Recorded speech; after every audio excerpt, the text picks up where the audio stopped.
Hello students, तो कैसे आप सभी उम्मीद करते हैं कि बढ़िया होंगे, मस्त होंगे, शानदार होंगे। तो yes, my name is Hrithik Kumar and my beautiful and cute सा चैनल पार्थ फिजिक्स पर आपका स्वागत करते हैं। सबसे पहले आप वीडियो में आने से पहले आपसे एक रिक्वेस्ट कि आप वीडियो को लाइक करें, चैनल को सब्सक्राइब करें और अपने दोस्तों तक तो जरूर शेयर करें। देखिए, आप सब्सक्राइब कीजिएगा और अपने दोस्तों तक शेयर कीजिएगा, तब हमको अच्छा लगेगा और थोड़ा सब्सक्राइबर बढ़ता है तो अच्छा लगता है, और इसीलिए हम ये वीडियो बना रहे हैं सब्सक्राइबर के लिए। तो चलिए, पिछले वीडियो में हम लोगों ने बात किया था, एक रिलेशन के बारे में हमने बात किया था कि R is equal to 2F होता है। R is equal to 2F होता है। इसका मतलब यहां से इसका opposite F is equal to R/2 भी होता है। इन सब चीजों के बारे में हमने बताया था और इसका प्रूफ भी दिया था। और इसका प्रूफ हमने अवतल दर्पण के द्वारा दिया था। आज हम लोग बात करेंगे अवतल दर्पण से प्रतिबिंब कैसे बनाया जाता है। मतलब आप किसी अवतल दर्पण के सामने होंगे तो आपका प्रतिबिंब किस प्रकार का बनेगा, इसके बारे में हम लोग आज डिस्कस करने वाले हैं। तो आज का हेडिंग हम लोग आज हम लोग हेडिंग डालेंगे अवतल दर्पण द्वारा अवतल दर्पण द्वारा प्रतिबिंब बनाने का नियम। प्रतिबिंब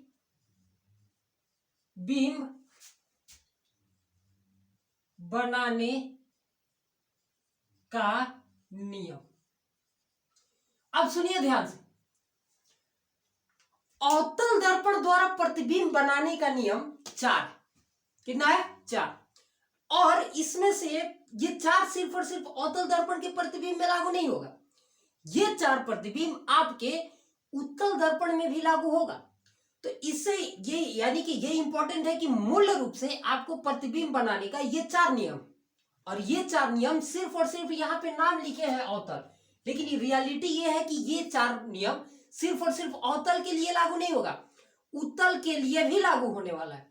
तो ये 4 नियम आपके लिए बहुत बहुत इंपॉर्टेंट है। और मैं आपको एक बात बता दूं कि ये 4 नियम आप सीख गए तो आप कहीं भी आपको प्रतिबिंब में कोई दिक्कत नहीं होगा। तो चलिए, इन चारों नियम को एक एक करके हम लोग सीखते हैं। सबसे पहले रूल नंबर 1 की बात करते हैं। रूल नंबर फर्स्ट, देखिए रूल नंबर फर्स्ट क्या है, जरा गौर कीजिएगा। रूल नंबर फर्स्ट वही है जो हमें इस रूल नंबर फर्स्ट की पहले जिक्र कर चुके हैं। जरा देखिएगा क्या है। जैसे हमने आपको मुख्य फोकस का परिभाषा बताया था, वही है रूल नंबर 1। यानी कि रूल नंबर 1 कहता आपका ये है कि अगर कोई किरण चाहे अवतल हो चाहे उत्तल, दोनों में लागू होगा। अगर कोई किरण प्रधान अक्ष के समानांतर आएगा, यानी अगर कोई किरण इस प्रधान अक्ष के अगर समानांतर ऐसे आपतित होगा, तो परावर्तन के पश्चात यह हमेशा इसके मुख्य फोकस से होकर के गुजरेगा। ये बात गांठ बांध करके याद रखिए, क्योंकि प्रतिबिंब बनाने में देखिए आपका 90% छोड़िए ना, 100% जो प्रतिबिंब बनेगा उसमें रूल नंबर 1 अप्लाई होगा ही होगा। इसका मतलब ये जो रूल है, रूल नंबर 1 आपका बहुत बहुत बहुत बहुत इंपॉर्टेंट है। इसलिए इस रूल को आप लोग हमेशा गांठ बांध के याद रखिएगा। रूल नंबर 1 क्या कहता है कि अगर कोई प्रकाशीय किरण किसी भी दर्पण, चाहे अवतल हो चाहे उत्तल, अगर कोई प्रकाशीय किरण प्रधान अक्ष के समानांतर आपतित होता है तो परावर्तन के पश्चात वो हमेशा हमेशा हमेशा मुख्य फोकस से होकर के जाता है। ये है आपका रूल नंबर 1, और ये जो P लिखा है ये इसका दर्पण का ध्रुव। जरा बात करते हैं रूल नंबर 2 की। रूल नंबर 2 जरा गौर से सुनिएगा। रूल नंबर 2 जो है जस्ट इसके अपोजिट है। क्या है? जस्ट इसके अपोजिट कहता है। रूल नंबर ये है कि सुनिए, अच्छा रूल नंबर 1 क्या है कि समानांतर आपतित होगा तो मुख्य फोकस से जाएगा। रूल नंबर 2 कहता है कि जैसे ये हमारे पास कोई अवतल दर्पण है, क्या है? अवतल दर्पण। हम बात अगर अवतल दर्पण के लिए कर रहे हैं, अवतल दर्पण में प्रतिबिंब, तो अवतल दर्पण की ही बात करेंगे। और ये हमारा इसका प्रधान अक्ष है, और ये इसका दर्पण का ध्रुव है। रूल नंबर 2 ये कहता है कि जैसे देखिए ये इसका अगर मुख्य फोकस है, क्या है मुख्य फोकस, और ये इसका वक्रता केंद्र, तो रूल नंबर 2 कहता है कि अगर कोई किरण इसके मुख्य फोकस से होकर के आपतित हो, अगर कोई किरण इसके मुख्य फोकस से आपतित हो, जस्ट वेट, थोड़ा फिगर गड़बड़ा गया, कोई बात नहीं, इसको फिर से बनाते हैं।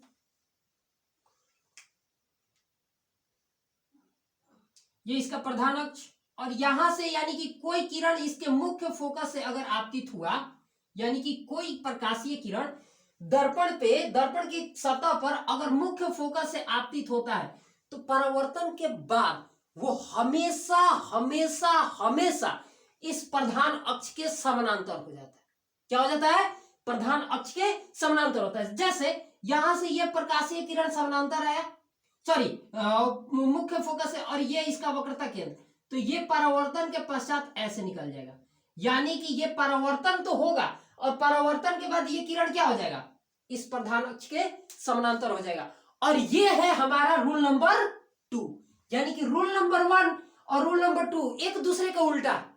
रूल नंबर 1 कहता ये है कि अगर कोई प्रकाशीय किरण दर्पण की सतह पर इस प्रधान अक्ष के समानांतर आया है, तो वह हमेशा मुख्य फोकस से होकर के जाएगा। ये था आपका रूल नंबर 1। और रूल नंबर 2 जो है वो कहता ये है जस्ट इसके उल्टा। देखिए फिगर भी उल्टा ही दिखाई दे रहा है, देखिए आया है ऐसे, गया मुख्य फोकस से। दूसरा रूल में आया है मुख्य फोकस से और गया है समानांतर, यानी कि रूल नंबर 2 कह रहा है कि अगर कोई प्रकाशीय किरण दर्पण के मुख्य फोकस से होकर के आपतित होगा, तो परावर्तन के बाद वो प्रधान अक्ष के समानांतर हो जाएगा। यह था आपका रूल नंबर 2। अब जरा बात करते हैं रूल नंबर 3 की। रूल नंबर 3 जरा गौर करिएगा। जैसे रूल नंबर 3 प्रकाश के परावर्तन का एक नियम अप्लाई होगा और वो आपको आता है, जैसे angle I is equal to angle R। अगर किसी को नहीं आ रहा है तो पीछे वाला वीडियो जरूर जरूर जरूर देखिए, क्योंकि हमने पीछे इसके बारे में ये परावर्तन का नियम है जो कि होता है, आपको पढ़ा है। और एंगल I किसके किसके बीच होता है? हो एंगल I होता है आपका आपतित किरण और अभिलंब के बीच वाला एंगल क्या होता है? आपतन कोण होता है। और एंगल R क्या होता है? कोण परावर्तित किरण और अभिलंब के बीच वाला। अब सुनिए, हम एक बात आपको बताए थे कि किसी भी सतह पर, चाहे अवतल हो, चाहे उत्तल हो, चाहे समतल हो, किसी भी सतह पर अगर कोई प्रकाशीय किरण उस समतल के 90 डिग्री, एक चीज यहां पे नोटिस करिएगा, उस समतल के साथ 90 डिग्री, अगर वो किरण उस समतल से 90 डिग्री बनाकर के आपतित हुआ, इसका मतलब यह है कि वहां पे एंगल I का मान 0 डिग्री है। कितना है? उस वहां पे एंगल I का मान 0 डिग्री है। और जब एंगल I का मान 0, तो एंगल R भी कितना होगा? 0। इसका मतलब यह है कि ये कोई समतल दर्पण है, अभी समतल पे देखिए, और कोई किरण ऐसे लंबवत आपतित हुआ, तो परावर्तन के पश्चात पुनः ऐसे ही निकल जाएगा, राइट। अच्छा, गोलीय दर्पण, अवतल और उत्तल की बात करें गोलीय दर्पण में, तो हम बताए थे कि जो भी रेखा, जो भी किरण दर्पण के सेंटर से पास होगा, यानी वक्रता केंद्र से पास होगा, वो हमेशा हमेशा हमेशा दर्पण के सतह पर लंब होता है। क्या होता है? दर्पण के सतह पर लंब होता है। तो इसी चीज का हम लोग रूल नंबर 3 में अप्लाई करने वाले हैं। रूल नंबर 3 ये कहता है कि अगर कोई किरण दर्पण के वक्रता केंद्र से होकर के आपतित होता है, कहां से? वक्रता केंद्र से होकर के आपतित हुआ, तो परावर्तन के पश्चात बिना विचलित हुए सीधा उसी रास्ता से वापस लौट जाएगा। यानी कि दर्पण के वक्रता केंद्र से कोई किरण ऐसे आपतित हुआ, तो परावर्तन के पश्चात ऐसे ही निकल जाएगा। जरा देखिएगा फिगर में, जैसे ये हम अगर अवतल के लिए बता रहे हैं तो अवतल में ही इसको दिखाएंगे। जैसे ये देखिए, ये हमारे पास एक अवतल दर्पण है। क्या है? अवतल दर्पण। और ये है आपका दर्पण का ध्रुव, ये है मुख्य फोकस, और ये है इसका वक्रता केंद्र। और ये वक्रता केंद्र से ऐसे आपतित हुआ है, और वक्रता केंद्र से जो भी किरण दर्पण के सतह पर आपतित होगा, वो हमेशा हमेशा इस सतह पर 90 डिग्री का एंगल बना रहा है। और जब 90 डिग्री का एंगल बना रहा है, यानी कि एंगल आई का मान 0 डिग्री, तो एंगल आर भी 0, यानी कि कोई भी किरण वक्रता केंद्र से आया है तो वक्रता केंद्र से भी वापस चला जाएगा। यह है आपका रूल नंबर 3। रूल नंबर 1 एक बार फिर से, रूल नंबर 1 आएगा समानांतर तो जाएगा मुख्य फोकस से। रूल नंबर 3 मुख्य फोकस से आएगा तो समानांतर होकर जाएगा किससे? प्रधान अक्ष से। रूल नंबर 3 अगर वक्रता केंद्र से कोई किरण किसी दर्पण पे आपतित हुआ है तो परावर्तन के पश्चात वो हमेशा उसी रास्ते से वापस भी लौट जाएगा। यह था आपका रूल नंबर 3। अब एक और इंपॉर्टेंट चीज, रूल नंबर 4, वैसे उसका उतना जरूरत नहीं होता है, फिर भी इसको हम बताएंगे। फिलहाल rule number 1, rule number 2, rule number 3 इतना क्लियर है। आई होप कि आपको अच्छे से समझ में आया। चलिए इसको हटाते हैं और आपको रूल नंबर 4 के बारे में डिस्कस करते हैं। चलिए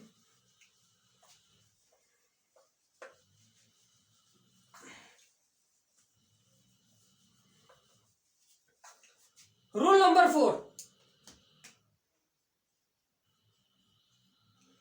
रूल नंबर 4, रूल नंबर 4 बताने से पहले हम आपको पिछले ही वीडियो में एक बात बताए थे, वो ये कि जो प्रधान अक्ष होता है, जो मुख्य अक्ष होता है, वो हमेशा दर्पण के ध्रुव पर लंब होता है। और इसके पीछे कारण भी है।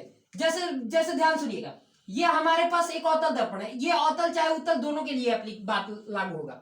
जैसे ये हमारे पास उत्तल दर्पण है और ये इसका वक्रता केंद्र है, तो प्रधान अक्ष हमेशा वक्रता केंद्र से ही जाता है और वक्रता केंद्र से जाएगा, यानी कि ये इस सतह पर क्या होगा? लंब। तो ये अगर सतह पे लंब, तो ये बिंदु कौन है? दर्पण का ध्रुव ही तो है। तो ये हमेशा दर्पण के ध्रुव पे क्या होता है? लंब होता है। ये बात हमने पिछले वीडियो में बताया था। अब गौर करिएगा, यहाँ पे कोई किरण अगर दर्पण के ध्रुव पर इस प्रधान अक्ष के साथ जितना डिग्री का कोण बना करके आपतित होगा उतना ही से परावर्तित हो जाएगा। ये कोई बहुत बड़ी बात नहीं है, ये angle I is equal to angle R ही है, बाकी कुछ नहीं है। जैसे कोई किरण ऐसे दर्पण के ध्रुव पर एंगल थीटा से आपतित हुआ, थीटा एंगल से आपतित हुआ, तो ये परावर्तन के पश्चात भी थीटा एंगल से ही परावर्तित हो जाएगा। ये कोई बहुत बड़ी बात नहीं है, ये परावर्तन का नियम ही है। क्यों? क्योंकि अगर यहाँ पे कोई किरण आपतित हुआ है तो इस पॉइंट पे अगर हमको परपेंडिकुलर लाइन खींचना होगा तो वह हमेशा यही लाइन तो होगा। अरे होगा कि नहीं होगा? तो यहाँ पे हो, ये वाला थीटा हो गया आपका आपतन कोण और ये हो गया परावर्तन कोण, जो कि आपस में क्या होता है? बराबर होता है। और यही है आपका रूल नंबर 4। यानी कि दर्पण के ध्रुव पर कोई किरण, कोई प्रकाशीय किरण अगर प्रधान अक्ष से जितना डिग्री का एंगल बना करके आपतित होता है, परावर्तन के पश्चात उतना ही एंगल से परावर्तित भी हो जाता है। ये था रूल नंबर 4। तो आई होप कि आपको ये चारों रूल समझ में आया होगा। पहला रूल, कोई किरण अगर प्रधान अक्ष के समानांतर आपतित हुआ है तो परावर्तन के पश्चात मुख्य फोकस है।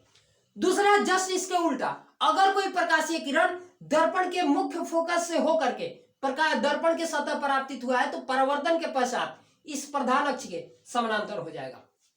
रूल नंबर 3, अगर कोई किरण दर्पण के वक्रता केंद्र से होकर के आपतित हुआ है तो परावर्तन के पश्चात इसी से वापस लौट जाएगा, यानी उसी रास्ते से बिना विचलित हुए।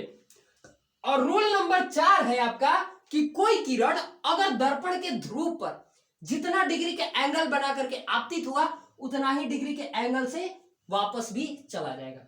क्योंकि ये कोई बहुत बड़ी बात नहीं है, ये angle I is equal to angle R ही है। तो आई होप कि आपको इतना बात समझ में आया होगा। तो चलिए इन्हीं 4 नियमों के आधार पर हम अवतल दर्पण का 6 केस है, यानी कि 6 गो केस है। 6 केस मतलब 6 प्रकार का हम अवतल दर्पण में प्रतिबिंब बनाएंगे और वो 6 का 6 प्रतिबिंब इसी 4 नियम से बनने वाला है। तो आइए जरा इसमें से कुछ को देख लेते हैं, बाकी अगर समय बचा तो 6 को देखेंगे या नहीं तो नेक्स्ट वीडियो में बात किया जाएगा। चलिए ध्यान सुनिएगा।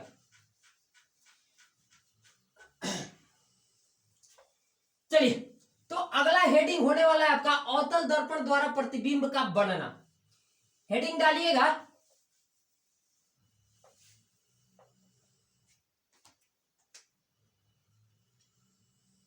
अवतल दर्पण द्वारा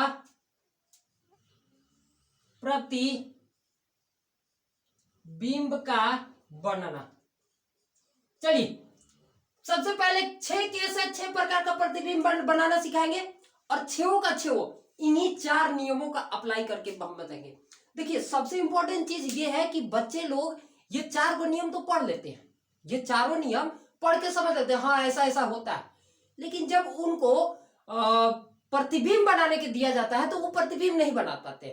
तो आइए हम इसी प्रतिबिंब को बनाने का तरीका सीखेंगे और उन चारों नियमों का यूज कैसे कैसे किया जाता है उसको भी सीखेंगे। चलिए ध्यान सुनिए, हमारा हेडिंग है अवतल दर्पण द्वारा प्रतिबिंब का बनना। इसके लिए सबसे पहला हम लोग केस ले रहे हैं, first case, case number 1। Case number 1, जब वस्तु मुख्य फोकस, ऐसे लिखिए, जब वस्तु मुख्य फोकस F एवं वक्रता, मुख्य फोकस F एवं दर्पण के ध्रुव के बीच स्थित हो। आइए जरा इस केस का प्रतिबिंब बनाते हैं, स्थित हो। चलिए देखिएगा केस क्या कर रहा है कि वस्तु का मतलब कोई वस्तु कहां होना चाहिए, दर्पण के मुख्य फोकस और उसके ध्रुव के बीच में, और दर्पण कौन सा है, अवतल दर्पण। आइए जरा देखते हैं, ये हमारे पास है एक अवतल दर्पण, जरा फिगर बड़ा बनाएंगे आपको दिखेगा भी।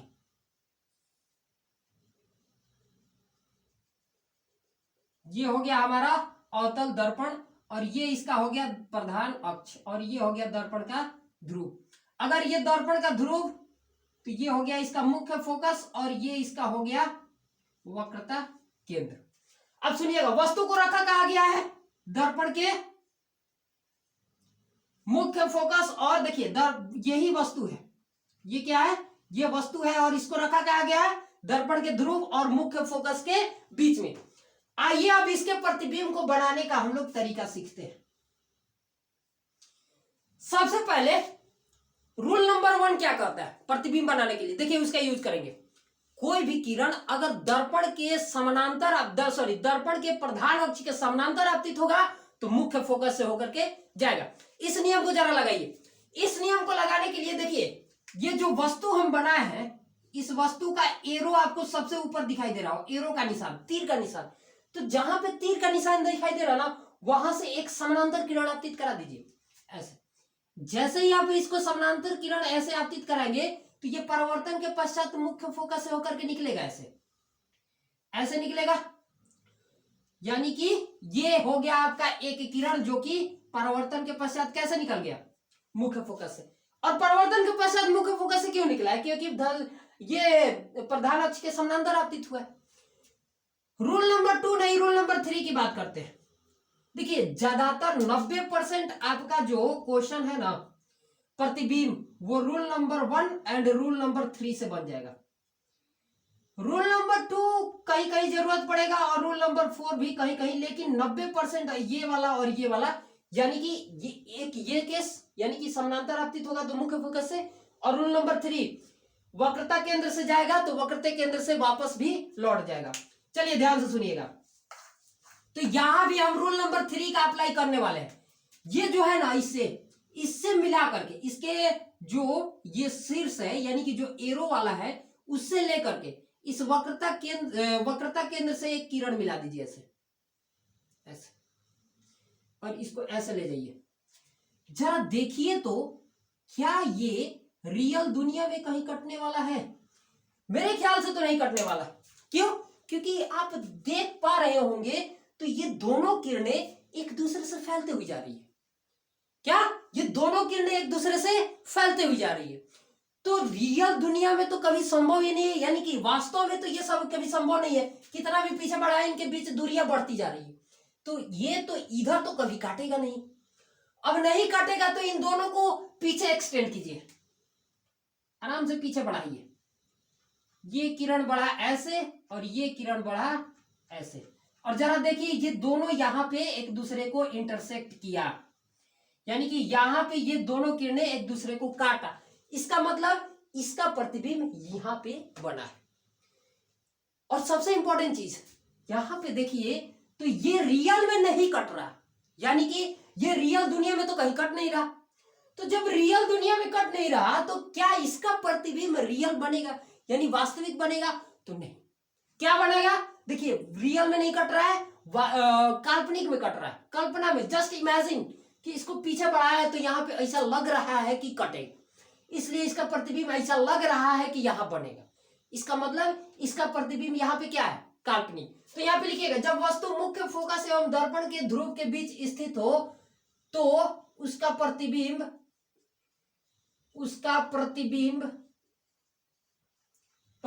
पहला नंबर लिखिएगा। पहला तो क्या है? पहला तो काल्पनिक है, काल्पनिक। और जरा देखिए, काल्पनिक है तो देखिए इसका अगर एरो ऊपर है तो प्रतिबिंब का भी एरो ऊपर ही है।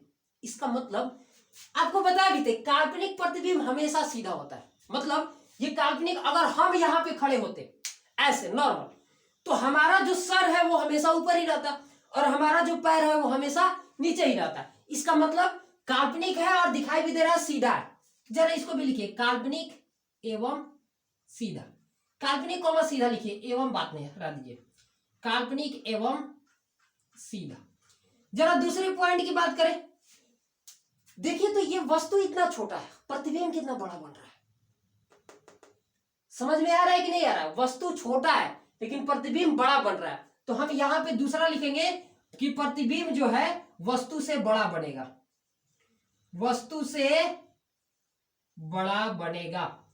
पॉइंट नंबर 3, क्या दर्पण के ये पीछे है या सामने? देखिए, दर्पण का पीछे मतलब, अच्छा यहां पे कोई वस्तु को रखेंगे तो प्रतिबिंब बनेगा नहीं, क्योंकि ये जो है ना दर्पण का पीछे है। दर्पण के सामने, दर्पण का परावर्तक सतह ये है, यानी दर्पण के सामने ये, मतलब ये तो वही हो गया कि दर्पण का ये परावर्तक सतह, हम पीछे खड़े। तो इसका मतलब यही है कि वस्तु यहां है तो प्रतिबिंब इसके पीछे बना है, यानी कि जो प्रतिबिंब बना है दर्पण के पीछे बना है। क्या बना है? दर्पण के पीछे बना है। और कुछ? काल्पनिक बना सीधा, वस्तु से बड़ा, दर्पण के पीछे, बस बात खत्म। यानी कि ये केस नंबर में आपको ये 3 बातें याद रखनी है। एग्जामिनेशन में कैसे क्वेश्चन पूछेगा जरा देखिएगा। एग्जामिनेशन में क्वेश्चन पूछेगा कि जब किसी अवतल दर्पण में किसी वस्तु को, अवतल दर्पण में किसी वस्तु को अगर मुख्य फोकस एवं दर्पण के ध्रुव के बीच रखेंगे तो उसका प्रतिबिंब कहां बनेगा? कहां कहेगा? तो दर्पण के पीछे। दूसरा चीज, वास्तविक बनेगा कि कैसा बनेगा? तो कैसा में बड़ा भी आ सकता है, तो कहने का मतलब वास्तविक बनेगा काल्पनिक, तो सीधा काल्पनिक एवं सीधा। तीसरा पूछेगा कि वस्तु से बड़ा या छोटा, तो वस्तु से बड़ा। देखिए, प्रतिबिंब बनाने में कोई बहुत बड़ी बात हम किए नहीं है। रूल नंबर 1 और रूल नंबर 3 का हम लोग यूज किए हैं। रूल नंबर 1 आएगा समानांतर, जाएगा मुख्य फोकस से। रूल नंबर 3, वक्रता केंद्र से होकर के अगर कोई किरण आपतित हुआ तो परावर्तन के पश्चात वक्रता केंद्र से ही वापस जाएगा, वही दोनों किरणें जहां पे कट जाएगी वहां पे प्रतिबिंब बन जाएगा। तो हमने देखा कि ये दोनों तो रियल में कभी काटने वाला नहीं है, तो इन दोनों किरणों को पीछे हमने एक्सटेंड किया, पीछे बढ़ाया, तो देखा कि यहाँ पे कट रहा है, यानी दर्पण के पीछे, और वो भी काल्पना रूप से, काल्पनिक रूप से, वास्तव में नहीं कट रहा है। इसलिए प्रतिबिंब कैसा हो गया? काल्पनिक। और आपको बताया है कि काल्पनिक हमेशा सीधा होता है, जो कि आपको दिखाई भी दे रहा होगा, वस्तु से बड़ा भी है और दर्पण के पीछे भी है। तो यही 3 क्वेश्चन पूछता है। तो आई होप कि ये केस आपको समझ में आया होगा। केस नंबर 2 की बात करते हैं। केस नंबर 2, केस नंबर 2, जब वस्तु मुख्य फोकस पर स्थित हो। अगली बार मुख्य फोकस पे स्थित करते हैं। जब वस्तु मुख्य फोकस पर स्थित हो, मुख्य फोकस पर स्थित यहां पे है, स्थित हो, तो उसका प्रतिबिंब, जरा इसको मिटाते हैं तीनों को और इस फिगर को भी मिटाते हैं, एक बार फिगर फिर से बनेगा। चलिए,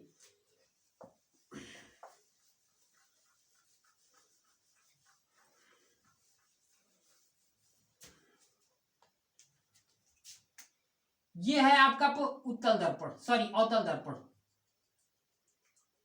और ये हो गया इसका प्रधान अक्ष, और ये हो गया इसका मुख्य फोकस, और ये हो गया इसका वक्रता केंद्र।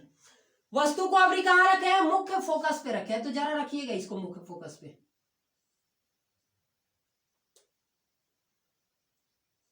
ऐसे रूल नंबर 1, अब वही रूल नंबर लगाना है आपको प्रतिबिंब बनाने के लिए। रूल नंबर 1 क्या कहता है कि अगर कोई किरण प्रधान अक्ष के समानांतर आपतित होगा तो जाएगा मुख्य फोकस से। तो जरा आपतित करा दीजिए। ये आया ऐसे समानांतर और परावर्तन के पश्चात इसके मुख्य फोकस से होकर के ऐसे बाहर निकल गया। अब सुनिए रूल नंबर 3। रूल नंबर 3 क्या कहता है कि अगर कोई किरण वक्रता केंद्र से होकर के निकलेगा, आपतित होगा, तो परावर्तन के पश्चात उसी से आएगा। तो चलिए इसका जो शीर्ष है वहां से एक यहां से ऐसे आपतित करा दीजिए, और जब ये ऐसे आपतित हुआ है तो परावर्तन के पश्चात भी कुछ ऐसे ही निकल जाएगा। जरा गौर करिएगा इस बात पे, कुछ दिखाई दे रहा है आपको? यानी कि ये दोनों किरणें परावर्तन के पश्चात एक दूसरे के समानांतर हो गई है। क्या हुई है? समानांतर हुई है। और जब किरणें आपस में समानांतर हो गई हैं तो क्या ऐसा संभव है कि ये इधर कभी काटेगा? नहीं काटेगा। तो चलिए इसको पीछे भी बढ़ा के देखते हैं क्या पीछे काट रहा है कि नहीं काट रहा है। आइए, ये ऐसे बढ़ गया और ये ऐसे। हमने देखा ये कि ये परावर्तन के बाद अगर इसको हम पीछे भी एक्सटेंड कर रहे हैं तो ये पीछे भी आपस में क्या है? समानांतर ही है। इसका मतलब पीछे भी नहीं कटने वाला है। तो क्या अब रियल कहने का मतलब ये किरणें अभी कटने ही वाली नहीं है। तो क्या अब जब ये किरण नहीं कटेगी तो क्या इसका प्रतिबिंब नहीं बनेगा? अरे बनेगा। देखिए हमको ऐसा दिखाई दे रहा है ना कि ये किरण आपस में समानांतर हो गया है, लेकिन समानांतर किरणें बहुत दूर जाकर ऐसा हो सकता है नहीं होगा ही कि एक दूसरे से यहां पे काट दे। क्या करे? एक दूसरे को यहां पे काट दे। तो इसका प्रतिबिंब कहां बन जाएगा? यहां बन जाएगा। और सबसे मजेदार बात, ये कहने का मतलब दर्पण से बहुत बहुत दूर इसका प्रतिबिंब बनेगा। राइट? इधर ही बनेगा, उधर नहीं बनेगा। यानी कि वास्तव में ही बनेगा लेकिन बहुत दूर बनेगा। और सबसे इंपॉर्टेंट चीज ये कि जब भी किसी वस्तु को अवतल दर्पण के मुख्य फोकस पे रखते हैं तो इसका प्रतिबिंब बहुत दूर बनता है। और बहुत दूर एज अ कंपेयर टू इसके इस लेंथ से कंपेयर किया जाए तो वो एट इंफिनिटी क्या अनंत माना जाता है। तो यही कहा जाता है कि जब वस्तु को मुख्य फोकस पे रखेंगे तो पहला चीज तो यहाँ पे कार्बन वास्तविक में कट रहा है, तो इसको लिखिए वास्तविक प्रतिबिंब, वास्तविक एवं को जगह पे ऐसे करिए। और जरा देखिए एरो ऐसे बनेगा, दिखाई दे रहा है? एरो कुछ इस तरीके से बनेगा आपका। और जब एरो देखिए यहां पे एरो था ऊपर की तरफ और यहां पे एरो नीचे, मतलब अगर हम ऐसे खड़े हैं तो मेरा सर चला गया नीचे और पैर आ गया ऊपर, यानी कि प्रतिबिंब कैसा? उल्टा। तो इसको भी लिखिए। और आपको बताइए कि वास्तविक प्रतिबिंब हमेशा क्या होता है? उल्टा होता है। दूसरा, दर्पण के सामने, दर्पण के पीछे, दर्पण के सामने, दर्पण के सामने, सामने अनंत पर, इंफिनिटी पर। और तीसरा लिखिएगा कि क्या? वस्तु से बहुत बड़ा। देखिए कितना बड़ा दिखाई दे रहा है, बात समझ में आया ना? तो वस्तु से बहुत बड़ा। और इसका इस केस का हम लोग यूज भी सीखेंगे। देखिए किरणें क्या हो रही है? समानांतर हो रही है, मतलब किरण बहुत दूर तक जाएगी। और जो गाड़ी होती है, गाड़ी का जो हेडलाइट होता है सामने वाला, देखते होंगे कि रात में जब गाड़ियां चलती है तो लाइट बहुत दूर तक जाता है। इसका बहुत दूर तक जाने का मेन कारण यही होता है। क्या होता है कि गाड़ियों का, और ये आपके एग्जामिनेशन में पूछता है कि गाड़ियों का जो हेडलाइट होता है वो कौन सा दर्पण होता है? तो सिंपल सा अवतल दर्पण। और उसमें अवतल दर्पण में केस नंबर 2 का प्रयोग किया जाता है, क्योंकि जो गाड़ी का अंदर वाला देखते होंगे जो चमकीला पार्ट होता है वो अवतल होता है। और अवतल होने के बाद उस बल्ब को, जो गाड़ी की हेडलाइट में जो बल्ब होता है, उस बल्ब को कुछ इस तरीके से रखा जाता है कि वो बल्ब इस दर्पण के मुख्य फोकस पर स्थित हो। और वहां से जब किरणें इस परावर्तक सतह पर टकराएंगी तो परावर्तन के बाद क्या होगा कि किरणें आपस में समानांतर हो जाएंगी। और जब किरणें आपस में समानांतर होंगी तो ये बहुत दूर जाकर कटेंगी। और जब बहुत दूर जाकर कटेंगी तो ये हमें बहुत दूर दूर तक दिखाई देगा, क्योंकि किरणें बहुत दूर जाएंगी, क्योंकि समानांतर हो जाएंगी और समानांतर किरणें बहुत दूर तक जाती है। लाइक आप देखते हैं कि किसी भी किसी भी तारे से लाइट हम लोग तक पहुंचता है, सूर्य हम लोग पृथ्वी तक देखते हैं कि तारे टिमटिमाते हैं, यानी कि वहां से प्रकाश आ रहा है तभी तो देख पा रहे हैं। तो वो जो प्रकाश आता है वो एक समानांतर प्रकाश आता है, इसी कारण समानांतर आता है, इसीलिए इतना दूर जाता है। तो समानांतर किरणें बहुत दूर तक जाती है, इसलिए इस केस का प्रयोग हम लोग गाड़ी वाहनों के हेडलाइट और टॉर्च वगैरह देखे होंगे, तो टॉर्च में भी इसी दर्पण का और इसी केस का प्रयोग किया जाता है। तो आई होप कि आपको वीडियो अच्छा लगा, और वीडियो अच्छा लगा तो चैनल को सब्सक्राइब करें, अपने दोस्तों तक जरूर शेयर करें। तो आज के इस वीडियो में इतना ही, मिलेंगे अगले वीडियो में, तो बाकी के और 4 केस पढ़ेंगे। तो चलिए, जय हिंद, ऐसे ही पढ़ते रहिए, ऑल द वेरी बेस्ट।